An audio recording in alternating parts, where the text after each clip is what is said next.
Thanks, Chair. Can I clarify, since September of 2023, since the September 2023 quarter, are you able to give us the average wait time for a participant receiving a response in relation to an access request?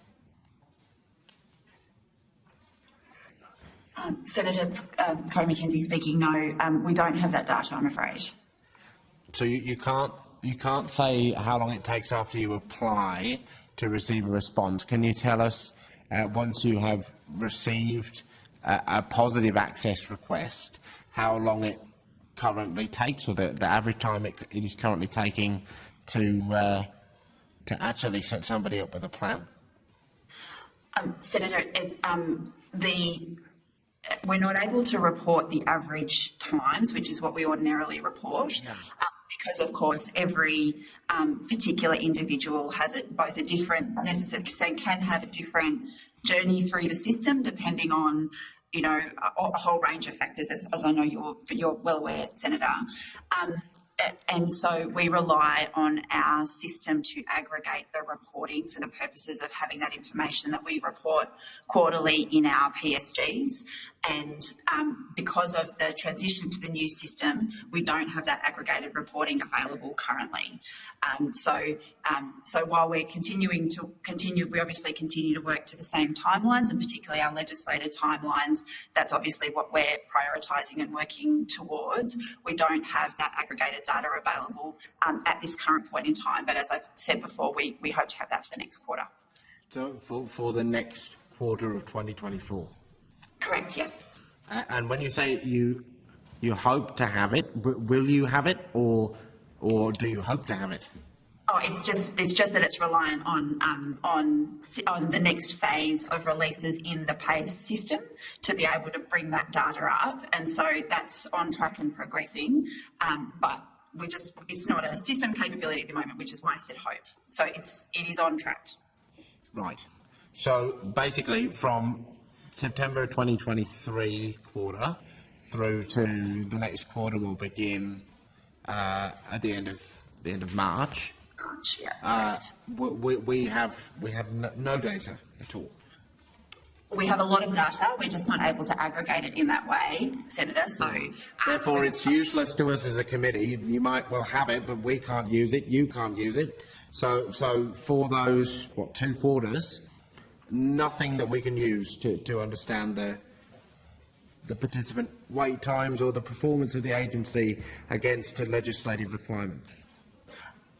Senator, all of our staff are obviously continuing to work through the system against those legislative timelines. So it doesn't change the practice of our staff in the prioritisation of work, and they're obviously very, very aware, and all of our operating systems, both technical and non-technical, rely on those timelines too. So it's not like we're not cognizant of them. It's our reporting that is that we're not able to complete until that system change is in place. Okay. Well, that rather sounds like for 2 quarters of a financial year, we've operated under a participant service optional agreement rather than a guarantee. And I think a lot of people listening tonight would be quite disappointed to hear that basically we've got on one hand a bunch of participant experiences with critical wait times, and then I'm sent here tonight on behalf of the community to try to get some answers of what is happening, and you can't tell us, which is a bit of a flaw in your whole job of rolling out the PACE system in a way that doesn't actually limit the critical oversight of a Senate committee, isn't it? It's a priority in our ongoing releases to improve in the PACE system, Senator. We take the participant service guarantee very seriously, and it's embedded in all of our staff learning and practice. I know our frontline staff take it incredibly seriously as well, and it's certainly a priority to be able to report to the committee and of course to participants and make that publicly available. So we are prioritising it in the development, Senator. Okay. Now, of the many things that cause the community a deep sense of exasperation at the moment. I would say if you take the emails and the phone calls that we've received over the last 5 weeks as an example, one of the things that sits right up there is your community connections plans.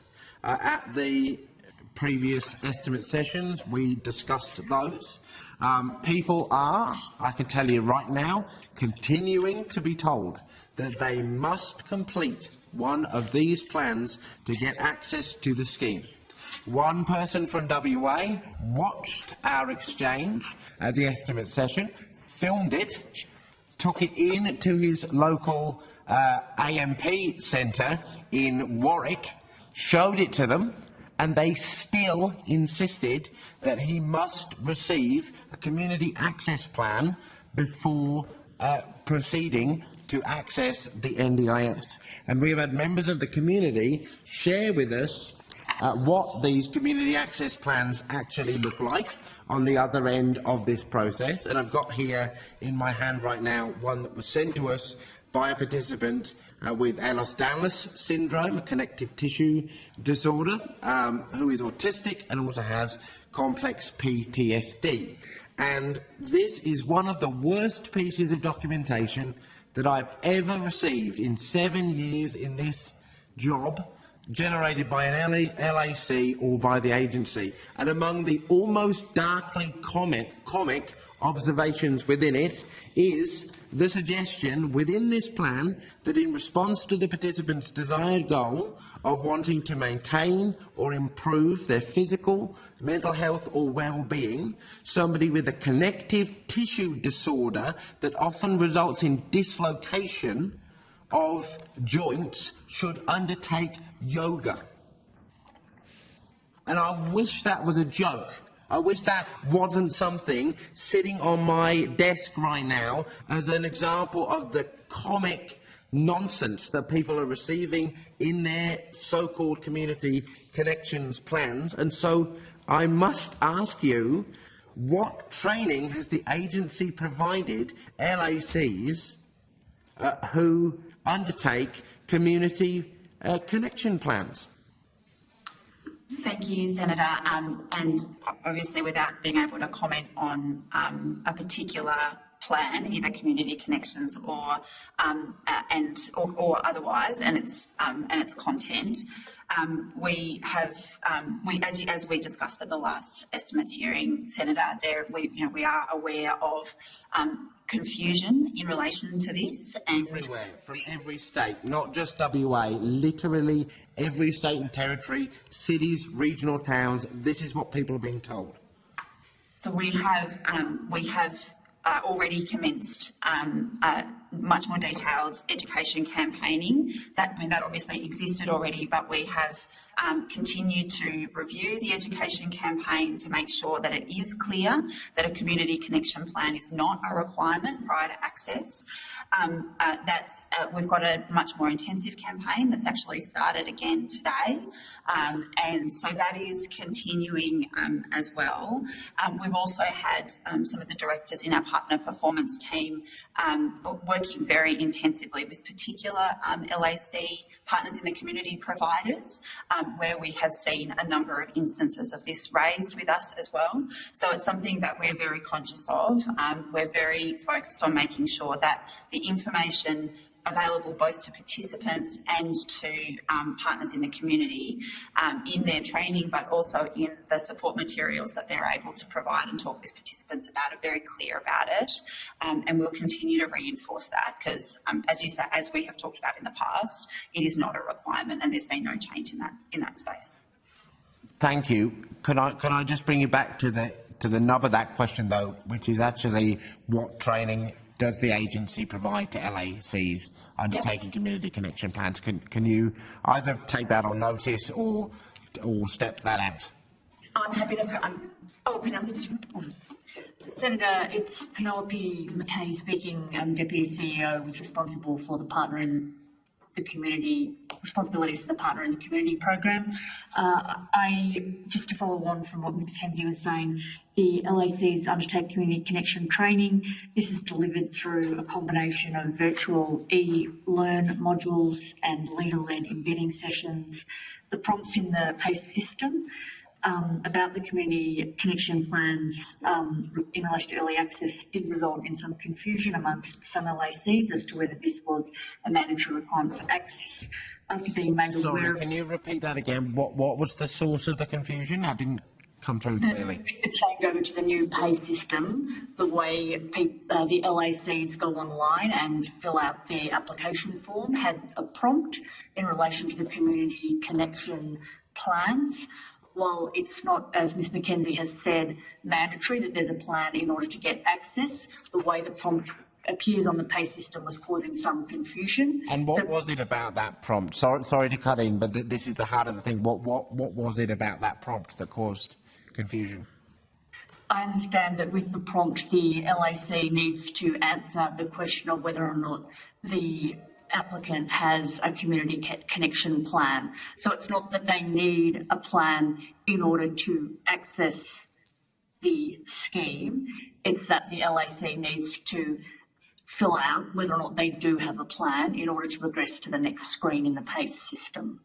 And so if you answer no, you couldn't progress to the next screen? No, you can progress. So does the applicant have a community connection plan, yes or no? If the answer is no, you still progress. If the answer is yes, you also progress. That doesn't affect access. The PACE system requires an LAC to answer yes or no whether or not they have a plan. Okay. Can you provide to the committee correspondence between the agency and LACs about the rollout of community access plans, particularly community connection plans, particularly in relation to this issue? Because we're getting so many participant queries about this issue.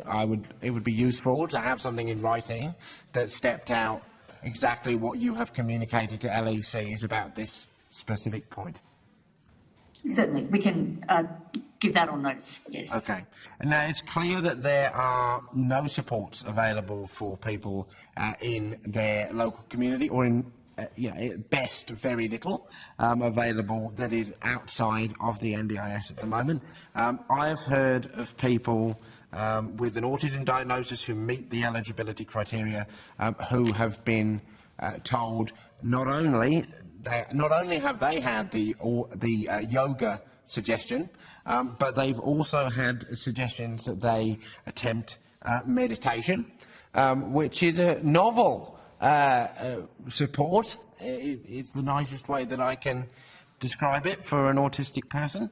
How many times has the agency, and I really do mean this quite seriously, in terms of LAC plans, community connection plans produced by LACs, can you identify exactly how many have included yoga or meditation as a form of support?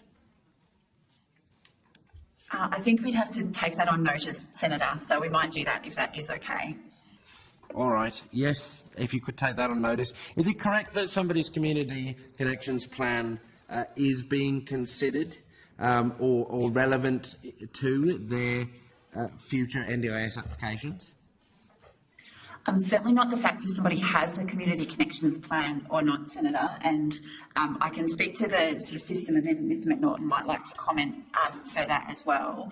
I think, as we covered in the last estimates hearing, the community connections plan is a sort of documentation within the PACE system that reflects existing practice. So it's not a new thing to work with participants to capture their community engagement and their either informal or mainstream or community-based support. supports as a way of commencing that conversation with people about what their goals, what their existing connections, etc. are, and so that's consistent. We obviously are documenting that in the form of a community connections plan. It was already previously documented, and in the planning process, part of the conversation that our planning staff always have with participants is also about the existing supports that are available. So I can, Ms. McNaughton can speak. Just for the interest of time, the content of the Community Connections Plan is considered as part of the process of creating an NDIS plan. Existing informal supports and existing services that people access, that participants access, is always and has always been a part of the conversation. I know. Sorry, Senator Steele-John, you do need to let the witness Okay, finish their answer before you interrupt. Sorry, go ahead. So wasn't trying to be obtuse, Senator. It's just that all of that has always been a consideration or been part of the conversation in planning. It's documented in a community connections plan, but other than that hasn't changed at all. But Mr. McNaughton, yeah. Yeah, okay, but so the problem with that, though, is it's documented in this plan, but it's documented really poorly. And in the words of one participant who shared their concerns with me about this, they said the contents of this document is crap. So, like, what does it mean for their plan? Their concern is that the starting point for their NDIS plan, which they need to live, is actually a really bad document that does not in any way reflect them or their informal supports accurately. How do participants opt out of having their community connections plan included in their NDIS planning process? It's certainly always an option for a prospective participant or indeed a participant of the scheme, Senator, not to do a community connections plan. That's entirely appropriate. In that circumstance, however, a frontline planning delegate will still have a conversation with the person about the informal mainstream or community supports that they might otherwise access. Yeah, okay. Hopefully it won't include yoga for a connective tissue disorder, though, hey? I hope that person is not participating in yoga for all of the reasons that you described, Senator, in which case I'm sure that could be picked up in the planning conversation as well. Thanks, Thanks, Chair.